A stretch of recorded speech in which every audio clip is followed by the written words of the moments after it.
You truly are the most loveliest bride. Welcome back, nerds. It's your old pal Fino. With Nero Fest around the corner, I figured it's a good time to take a look at literal waifu Nero Bride. Nero is an arts buster hybrid with a very interesting kit. Skill 1 is a targeted and substantial NP generation buff. The cooldown's a lengthy 7 turns, so you have to be a bit careful with it. Skill 2 is a targeted attack and star gen buff, and Skill 3 is a targeted heal and defense buff. This one's very good in a pinch, and it has a reasonable cooldown to boot. Nero's Noble Phantasm is single target, and it packs a very generous modifier. Even better, it comes with a set of debuffs, one of which fucks up your enemy's defense. These are modified by overcharge, but I wouldn't do anything crazy to play around that. Not really worth the effort beyond changing your NP order. Given this power, let's start with the obvious team. Nero and 2 Tamamos. As a general rule, any art servant works with 2 Tamamos for some stupid, insane shit. Nero in particular can spam her Noble Phantasm with some help from Casco. Because it comes with such a long debuff duration, you can have a maximum of 5 stacks if you NP every turn, and they'll take more damage every time. You know, just arts things. That said, keep in mind that she's not Squirturia. She won't exit her NP with 60% meter, so you could lose the chain with a bad hand. Alternatively, you could try an arts crit approach instead. Understand that Nero has no inherent crit synergy, so you aren't going to rip enemies apart with huge crits. I mean, you can kinda do it, but she's no Saber Lancelot. Instead, you're writing off those crits to fill your meter. Both Waver and Caster Gilgamesh are very strong options with deck and skill synergy, but there's a catch. This build requires 2 copies of Fragments of 2030. If you only have one, you can sub in Hans Christian Andersen and run his skill instead. These options give you a lot of star income. Also, this build works very well with the Tropical Summer Mystic Code, which has an art/NP buff and a skill that can focus crit stars onto your arts cards. It's from Summer 3, so you won't be seeing it for a while, but something to look forward to. I'm not going to focus too much on 2 character synergies, but I feel like this one's strange enough to mention. If you've ever watched me on stream, you probably know that Vlad is not my favorite guy in the world. He's very needy, and outside of fairly specific teams, I'd describe him as dead weight. Fortunately, Nero gives him pretty much everything he wants aside from arts effectiveness. The heal, defense buff, and P gain buff and attack buff are all things that Vlad really needs. Pair them with Tamamo and you get a situation where Vlad can actually spam his NP, with some regularity. For this particular team, I'd recommend Nero's Bondcraft Essence, which increases party arts effectiveness, thus giving Vlad everything he wants.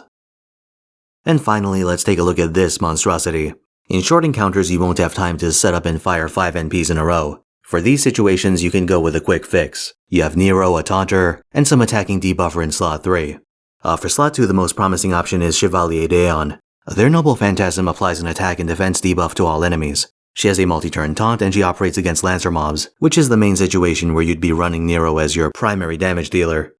For slot 3, I've narrowed my options down to Elizabeth and Asterios. Liz might be off class, but her defense debuff and potent attack buff can set up a large burst turn with no investment. Unfortunately, Liz doesn't know if Daeon is packing heat, so they don't benefit from the double buff. A bit of anti-synergy.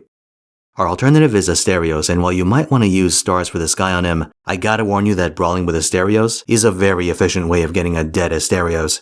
Instead, you really want Kaleidoscope to minimize his exposure. Daeon can screen for multiple turns, but you don't want to leave him unprotected for any length of time.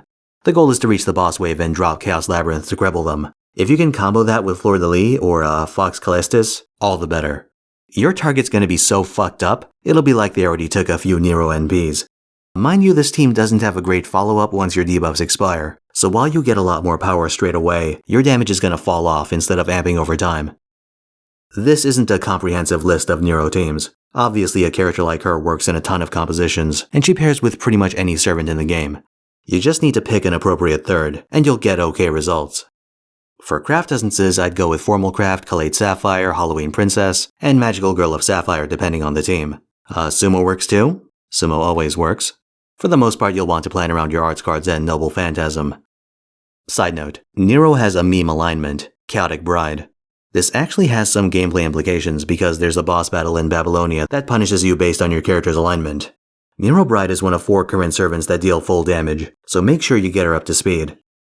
Overall, Nero is a very flexible servant, and in terms of her kit's universality, I'd put her just below the OP fuckers like Waver, Merlin, and the like. But you may have noticed that Nero Bride doesn't inspire the same kind of obsession that Tamamo or Scotty get. She doesn't even get the same sort of meme action that Osaka Behime does. The way I see it, the difference is that Nero can work as a primary attacker, and she gives up a lot for this flexibility. Her single target skills and relatively long cooldowns stop her from breaking the game by herself, but she provides a lot of value for a single 5-star servant. Something in her kit's gonna be useful for every team. I've run her as a supportive attacker in Buster setups and the results are okay. You'll find that's the case for most teams. Slap her in there and she'll do something useful. That's all folks. If you like this vid, do me a solid and toss it a like. Also, I've decided to put less multi-hour videos on this channel. If you want to catch up on stream VODs, subscribe to my new Fino Streams channel. Alright, till next time.